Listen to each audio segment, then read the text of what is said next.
Hey, this is Derek. I'm in Taiwan. It's pretty hot outside, and I've been editing basically all year.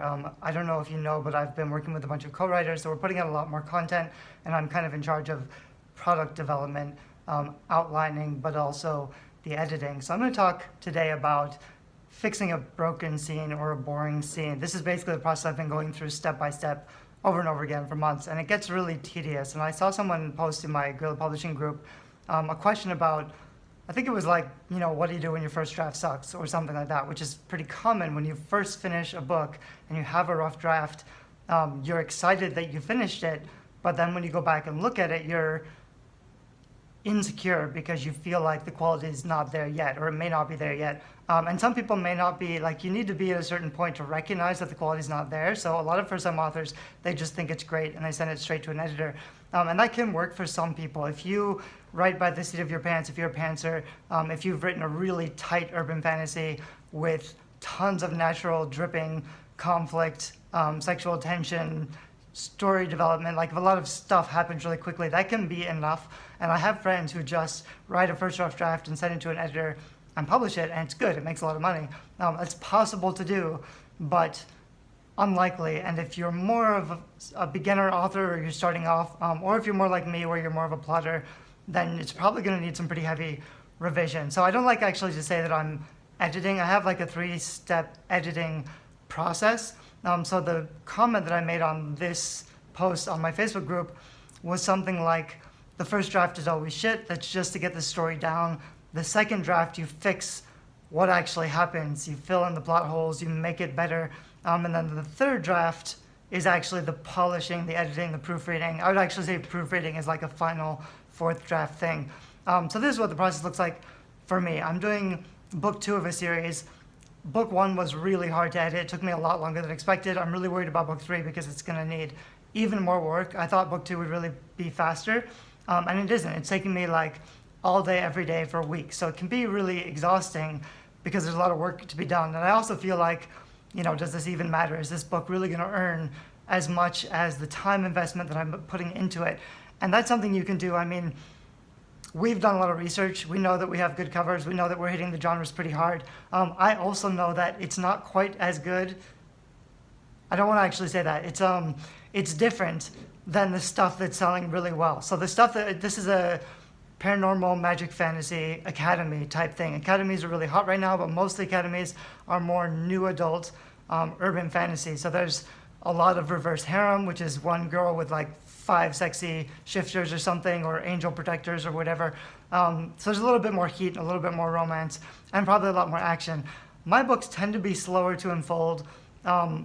People like them a lot. They stick in their minds better because I really focus on the details and the description, but they're not as gripping or fast-paced. They're not like easy reads. I don't want to compare quality and say that like those books or my books are better or worse. I do think those other books sell better. Those faster-paced books, they do sell better. So that's a problem with our book. If we're spending all this time and investment writing what we think is like a good book that's deeper, more plotting, more description, that doesn't necessarily mean readers are going to like it more or that it's going to sell better. So I know that about this series, but I like it a lot, so I'm pretty happy with it anyway. So I want to tell you where I am and how you can fix a scene, because that's kind of what I'm doing now. And this is also something I've seen from a lot of other writers. When I'm editing, I say something like, nothing happens in the scene. So even if it's great world building, even if there's a lot of cool stuff, a lot of authors, they just like to show off cool stuff, that's not enough. You need 2 basic things to make a scene better, which is description, more details so that people can picture it in their heads, specifically what it looks like. So you need to imagine what the scene looks like, how it's all arranged, what people are wearing, the colors. You need to be aware of all that stuff because that's the stuff that will stick in people's minds if you get it right. And you need to have conflict, and as much conflict as possible. I have another video that's like the 3 types of conflict you need in every scene. So I needed to throw a lot of those. Where I am right now is this scene where she's at the Magic Academy. All this other stuff has happened. She's a fraud, so she's not supposed to be an actual mage. She's supposed to be some orphan from the scraps, which is down below the floating world that the mages live in. And she's going to dance class. So dance class, there's another professor. There's a few of the students that she knows. It's kind of cool, but nothing really happens. So even though like 80% of the book is there. It's all the right stuff. We've worked together, my co-writer and I, to build a really strong outline. So the story's all there, which helps because I know that like if I can make this scene better, by the time it gets to the end, it's going to be a good, solid book. But the problem is this scene. This is a boring scene. And if I think it's boring reading it, that's not a solution you can fix with the writing. You can't fix boring story with good writing. I feel like that should be a t-shirt somewhere. So the problem is I can't just edit this. I need to revise and rewrite. So this is basically the first draft I went through and I read it all and I just made comments on the side like, nope, boring, this doesn't work, why is this happening? A lot of stuff like dialogue, a lot of stuff like, this just doesn't work, fix this. So now I'm going back through and I'm fixing it. The problem is you can't fix it with writing. Often you have to invent new stuff to fix the problem. So that's kind of where I am now. So what I've done in this scene, which again is like she's going to her first dance scene. Dance magic is one of the ways that's kind of unique to my world and my magical system. The mages have, well, this wasn't actually even in the beginning. It was just dance magic. It was left pretty open. So I've altered the details of the dance magic a little bit so they're more like whirling dervishes. And they spin around to generate electricity and then they can unleash it. So all the mages dancing together are kind of like gears in a machine, which is a kind of cool world building thing.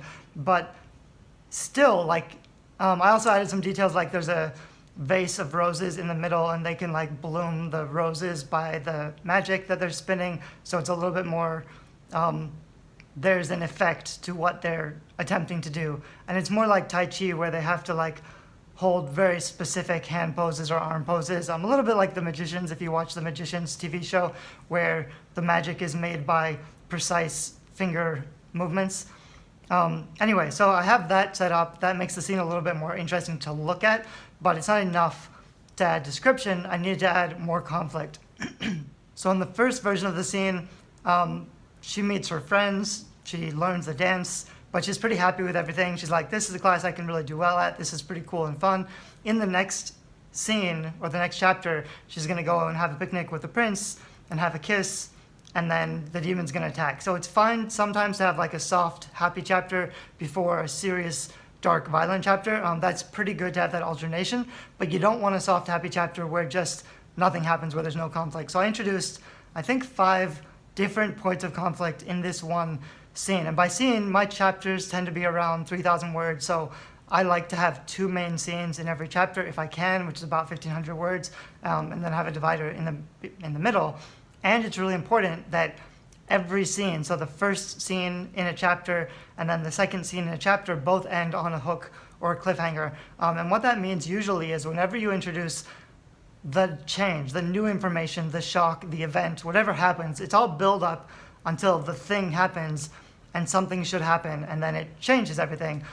There should be an internal and an external change between how the protagonist is feeling about herself and the world, and how the world is feeling about the protagonist. So that kind of stuff all has to happen, and then in the beginning of the next scene, they can be responding to the change that happened in the previous scene.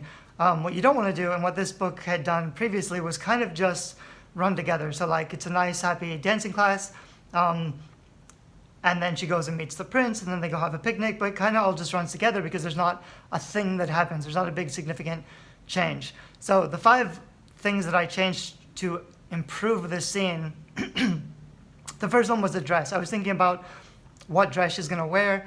It's a magic academy. They kind of have uniforms, but they also wear ball gowns sometimes. And I was thinking about, to make this scene look good, what colors need to be in the scene? How is it going to really pop in people's minds? And so I was thinking about like a brightly colored dress, but then it makes her stand out more if instead of a ballroom full of fancy colored ball gowns, there are a bunch of other mages dressed in austere, black, simple, like not uniforms, but like monks wear robes basically. And she's the only one in this flamboyant, colorful dress. So I had changed it so that her nemesis at the school, which is kind of the girl who sleeps next to her in the dormitories and is also just, her main school and, what's the word? Enemy, I guess, nemesis. Kind of like Draco Malfoy but female. So she is new in this school. She doesn't know what to wear for dance class. So this other girl suggests, you should wear this. This is good, comfortable, fitting. She doesn't know any better. So she wears this really bright orange dress, which, she feels embarrassed about because everybody else is in simple clothes. So that's the first point of conflict. It kind of stresses some of the other conflicts that are going on. She's already a source of rumor because she's survived. I don't know how much I should tell you about this series if you're not going to read it, but nobody knows, only a few people know she's actually a fraud and that she's not really a mage, but the other mage children, she's been able to do some pretty significant magic, partly because she can speak to demons, so she has this demonic helper, which allows her to do some other things, but nobody else really knows that. So they just think she's this weird, powerful mage. They might be talking about she has a relationship with the prince because something happened where they both went off together. So there's all this stuff going on, and so for her to show up in this super bright orange dress, it just adds more. It exacerbates the other conflict in the story. The other quick point of conflict I threw in was doubting the professor. So there's a new professor she doesn't really know very much about. She knows that one of the professors in the school is unleashing demons and attacking students. So it makes sense for her at least to question this professor. Something happens, something weird, and she questions, what if it's this guy? It just adds a little bit of doubt and intrigue into the scene where it wouldn't have been otherwise. I might have the professor talking with somebody or, I don't know, something suspicious so that she can remark on it. Also, there's some whispers and rumors. I think I mentioned it a little bit before, but her demon can kind of hear what other people are saying about her. So he kind of says, these other mage children are making fun of you or they're talking about you. The other one I kind of like, so they're all dancing and spinning together. There's this other character, another girl who's in a couple scenes and she was in book 1, but there hasn't been very much character development on her specifically.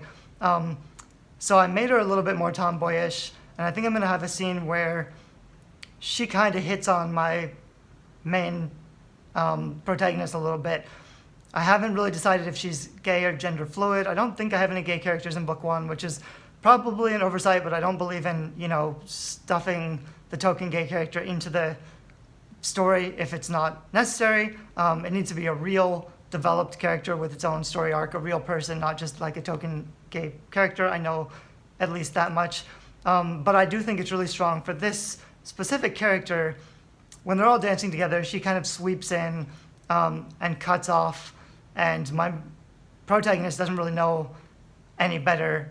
Where she's from, it's all a little more simple, but this new character says, mages like who they like, and they're gender fluid, or they don't fit into gender roles, or something, just saying that it's okay that there's no clear gender roles here in the mage community. It hasn't really been brought up before, but I just think it's a nice little addition. That way my new character can also kind of tease out, she is preparing to go on a date with the prince. So this new character can kind of hint that she is interested in my protagonist, which stirs up some feelings. My protagonist isn't gay, but this will just kind of open her eyes a little bit to the world, and also have her doubt her feelings with the prince who she's going to meet. Is this a date? Is he talking business? She doesn't know what the prince is really interested in her for. She doesn't know if the prince is just ambitious and wants to use her for her powers or what. So it's a little bit more conflict. It's not a big thing. It's just a little bit source of intrigue that happens in my scene that I kind of like, and then I can build that character out later and give her a much stronger character arc now that I kind of know what her personality is. So then, the big thing that happens in the scene, the big change, I have a little bit of a groping scene. So they're dancing, and one of the nobles that she's never talked to before, but is kind of friends with the prince, he's kind of dancing with her, and he grabs her ass a little bit, and she's surprised. And he says something like, well, everyone's talking about what you did with Alexander in the woods, so how is this any different? Or, I heard Alexander got more than this. Basically calling her a slut, which a lot of the nobles think that she is because she's from the lower realms anyway. They kind of think she's just an easy mark, or she's just easily swept away by the nobility. or whatever. And there's rumors about her and Alexander, like I said earlier, which aren't really true. But anyway, this thing happens. This guy tries to take advantage. During this scene, there's been all this magnetic energy buildup with the magic because all the mages were twirling and dancing.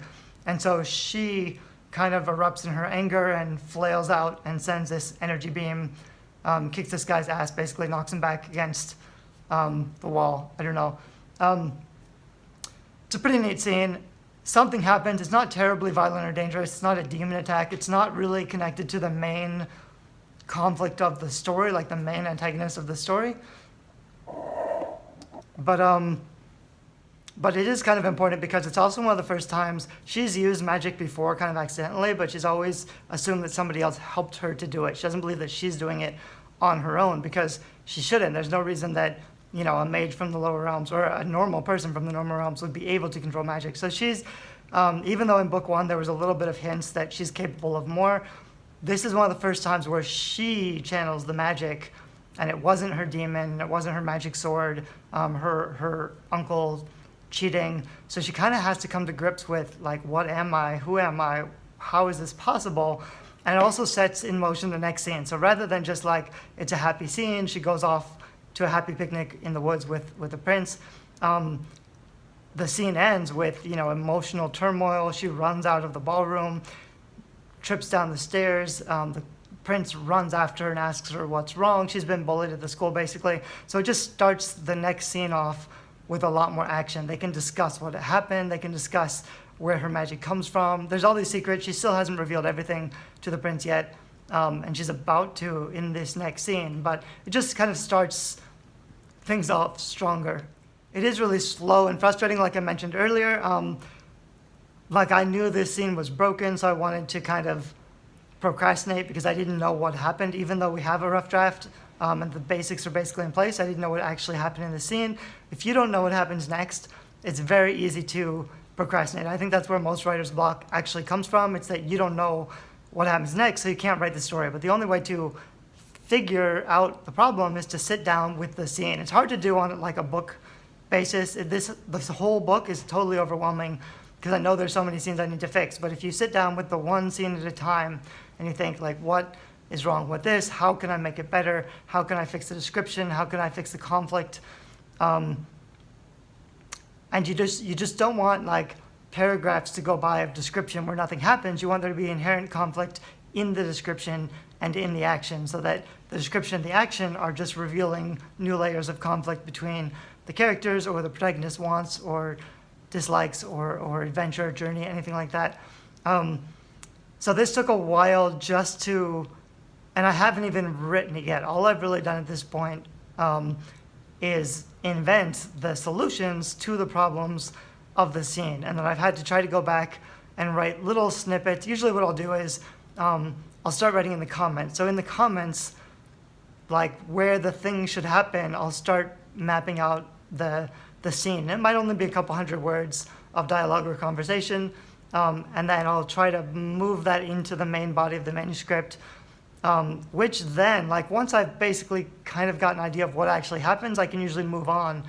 And so in the next round of revision, I'm going to have to do a lot of really heavy polishing and revising to make it all fit together and look good. And I'm still going to need a final round of editing and proofreading because there's a good chance this is basically a first rough draft. Like, as I'm adding in these new scenes, even if it's only 500 words, it's never been edited before. It's hard to edit your own work. So there's a good chance that I'll add in new errors and typos or mistakes that weren't there in the first rough draft.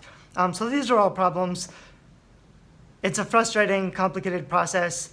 There are probably easier, faster ways to write. I like to imagine this would be going faster if I was just writing all the books by myself. The problem is I have learned from experience that I don't write very quickly. I tend to procrastinate. If it's just me all by myself, even though I should be able to just, write every day, work every day on the book, it tends to take too long. It tends to take, 3 or 4 months to actually finish a book on my own. Whereas if I'm working with co-writers and a team and they're expecting things of me, I'm more focused and I get more work done.